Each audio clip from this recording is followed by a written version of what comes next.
What's good, YouTube? Today we got how Deestroying spent his first $1 million with GQ Sports. Hey, my boy. Hey. Okay. Black wealth.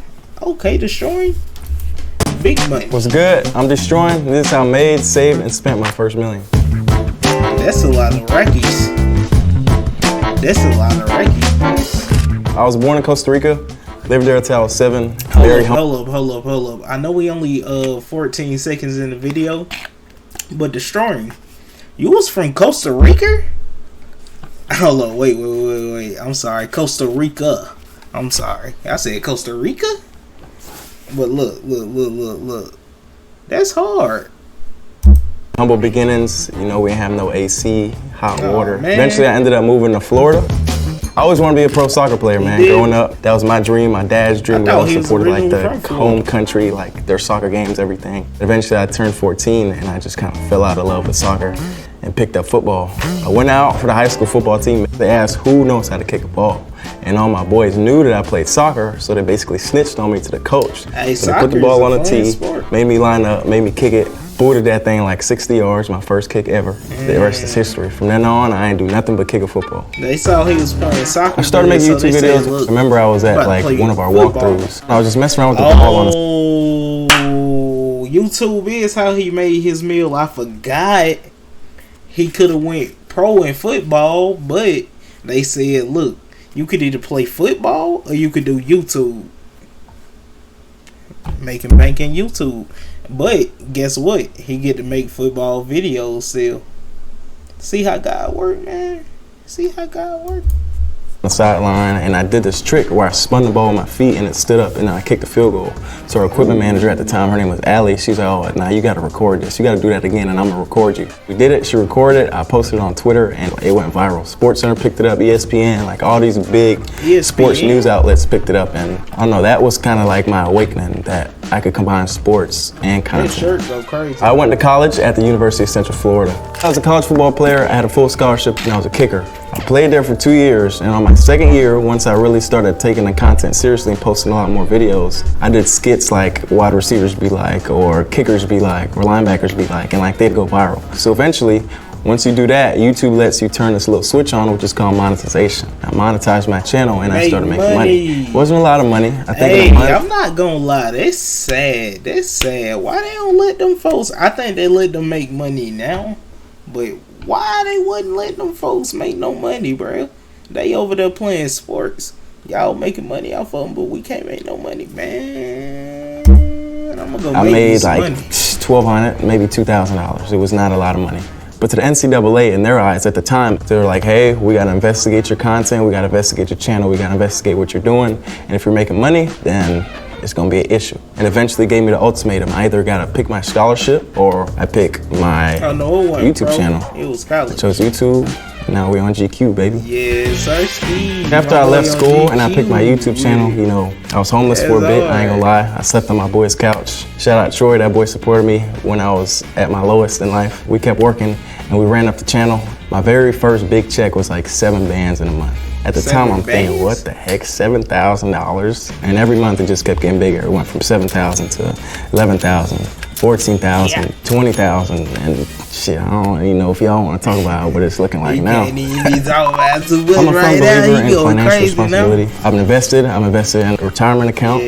Definitely made sure I put some money away for that. I've been investing in some assets. You know, the cars and the jewelry and all that's cool, and we're gonna get into it, but yeah, invest in some assets, invest in some things that are gonna make me some money. Hey, little bros, little sissies, big bros, big sissies, you gotta, assets. You gotta create us some wealth, man, I'm telling you. Back when you're sleeping. You've heard how I made and saved my first $1 million? Here's how I spent it. All right, so the first thing I did with my first $1 million is I took 60 bands, $60,000, and I gave it to my mom to help her pay her house down, and I retired her. Yes, sir. He gave 60 bands to Mom Dookie. Oh, 5, 6. I get 60 bands. Now listen, that's important because my mom, man, she sacrificed so much. She took care of me, my brother, my sister. She worked hard to put food on the table, and the job she had, she didn't love it. She just did it to pay the bills and whatnot. She'd spend long hours on her feet. She'd come home tired and still find the energy and the love to cook for us. So I had to make sure I got my mom's right. $60K from my mom.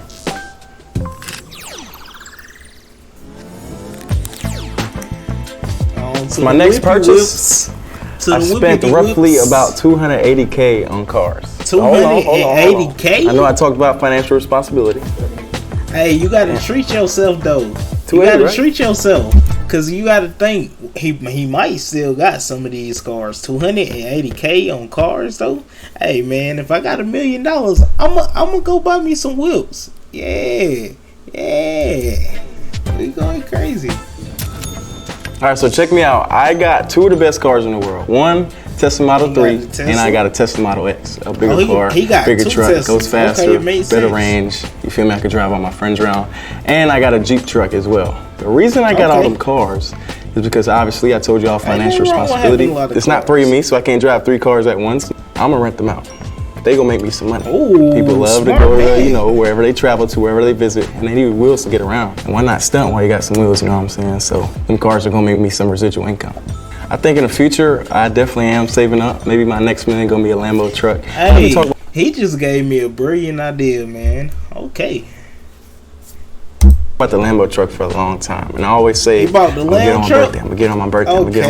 Every year passes. I ain't even gonna stunt. If I got $1 million, I'm buying the Lambo truck. I'm not even gonna stunt, cause nigga, why not? I'm treating myself to the lamb chop. I done treated everybody. I done passed everybody else some money. I'm going to go buy me the lamb chop. I won't get the Lambo truck. So who knows? This year might be the year. I might wait to get the lamb chop though. I ain't gonna count though. The next thing I spent my money on, $70,000 on jewelry. The Bust Down Rollie Avalanche, they're big body Cuban, you feel me? So I ain't gonna lie, I ain't never really been a big jewelry guy. I always told myself, man, I don't care how much money I'm gonna have. I'm not gonna get no. I feel him on that, cause growing up, I wasn't never really into jewelry, but like as I got older, I'd be like, hey man, if I could afford some jewelry, I'd buy some jewelry, man. Yeah. Get a little, yeah. Jewelry, man. Jewelry this, jewelry that. But one day, I was at a Mater Dei versus Bosco game, and on the sideline, I seen this guy walk by. The fit was fresh, but I looked down at his wrist, and his wrist blinded. I ain't gonna lie, I'll probably get like two or three bust downs with the wrist plain James. You can't do too many bust downs, cause the bust downs you can't do too much after the bust, cause it's gonna depreciate. With all them diamonds in there, you can still get a little something off of it, but it ain't gonna value like the plain Jane's gonna value. Them plain Jane's gonna they gonna be worth something later on. Yeah, the Bust Down Rollie Avalanche bust downs though. And ever since that day, I was like, bro, I gotta get me one. So I made sure I got me one. You gotta get you some real estate. The next thing I spent my money on is I bought an acre of land in Costa Rica, my home country, the motherland. He bought him an acre of land in Costa Rica. That's hard right there. That's hard. You're getting property, man. I think that was a huge deal for me because obviously that's where I was born, that's where I grew up, most of my family's there. Honestly, I don't even have that much family in America, just my immediate family. My mother, my brother, my dad, my sister picked up and moved back home. And I always told myself my dream retirement is I'm gonna get a big compound, somewhere nice, somewhere either with a view or on the beach, and I'm gonna build a bunch of houses where I can keep my family at. We could just live the rest of our lives together and enjoy ourselves. So the fact that I'm one step closer to that and this land. I wanna invest into some real estate for sure in life, but one of my biggest goals is to buy like some real estate in a different country, like probably like in like what he just said he from, or probably like Jamaica, or probably like god dang the Bahamas. Nah, not the Bahamas. I don't know. And could put that compound on there. It's huge.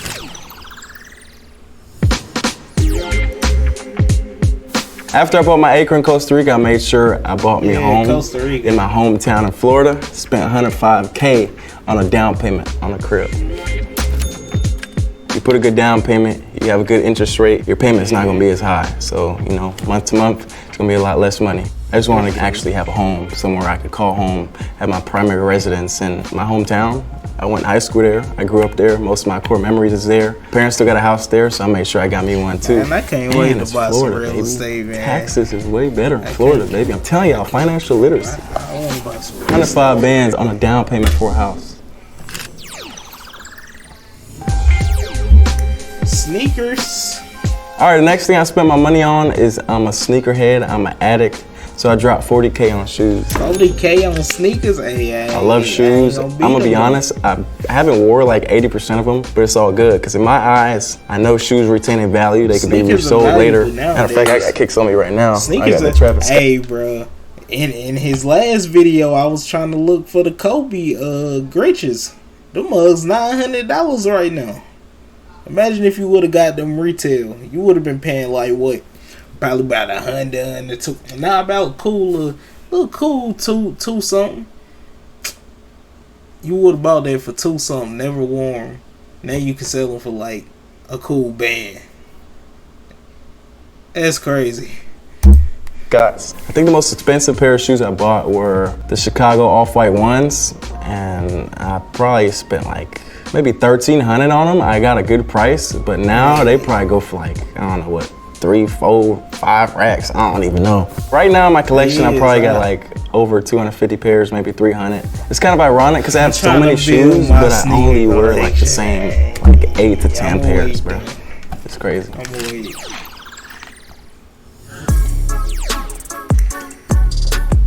Next thing I spent my money on, 30K on clothes. I mean, you got the shoes on your feet, you can't be wearing nothing dusty, so make sure we got some clothes to match it all, you feel me? I'm not really like the most stylish guy as far as fashion and all that goes nowadays. I just like to dress comfortable.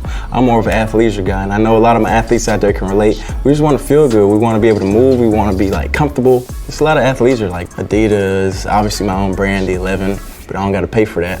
Just fire shoes and then just, you know, something chill up top. 30 bands on some clothes.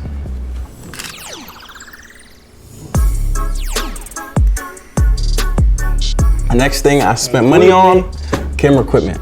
We gotta drop these bands. Hey, see now that right there, you gotta think like with him buying that wasn't really him spending money. That was really his investment, cause he really took that equipment and he probably done made more than $1 million now, cause his videos be going insane. Me. And the thing about my channel, it continues to grow, it continues to get better, it continues to evolve. So we gotta invest into the equipment. We bought all new cameras, editing software, whatever it may be, we just gotta reinvest into the channel, make the videos bigger and better. Camera bodies alone, like some of those go run for like $7,000, $8,000, $9,000, $10,000. Then I'm trying to invest into a camera right now. I think I spent like $4,000 on just one lens. One lens, bro? One lens. I got 2 camera guys, Sean and David. They both awesome, they both amazing, they do their thing. And them boys is on salary, so I gotta make sure my dogs is eating good, because they gonna be feeling good. So I don't even know, how much is they a year? I ain't gonna put their personal business out, but just know my guys, they taken care of. Deestroying's good to his employees, man. Come over if y'all need a job, holla at me now. 55K on camera equipment. Respect. Community, you gotta get back. The last thing I spent in my whole $1 million is we reinvested into the community. I dropped 140 bands back into the community. And y'all probably wondering, what are you talking about? Every time we do one-on-ones, every time we host one of these events, I give out $10,000. 10 bands can change people's lives, bro. So just reinvesting into the community. The community is important to me. They help me be where I am today. I mean, if I didn't have you guys' support, I don't know where I'd be at. These big companies are starting to recognize partnerships with like the NFL and all these big people. They helping me reinvest back into the community as well. Like I want to be the Robin Hood, low key, like take money from the rich and give back to my people. We're gonna take it worldwide. We're gonna go to Mexico. We're gonna go to Japan. That's facts. Hey, little bros, little sisters, big bros, little big sisters. Hey, y'all hear that? We gotta, hey, we're gonna go everywhere. We're gonna be worldwide. So 140K back into the community. Yeah. get back, man. Let's get back, man. I feel like I spent my first million in a pretty good way. You know, I took care of who I had to take care of. I reinvested back into my business, reinvested back into myself, and obviously bought myself some assets as well. This is just the first million. Who knows how many M's we're gonna touch? Hopefully, we're gonna have our first billion episode, you feel me? Thank you, GQ, for having me. This goes to show y'all, man, you can do it too. Get up every day and work harder than the next man, because the next man is coming for your job. And make sure you don't spend your first million on dumb shit. Hey, that's facts. Wise words from Deestroying. If y'all enjoyed that video, hit that like, comment, subscribe button. I will see y'all on the next video.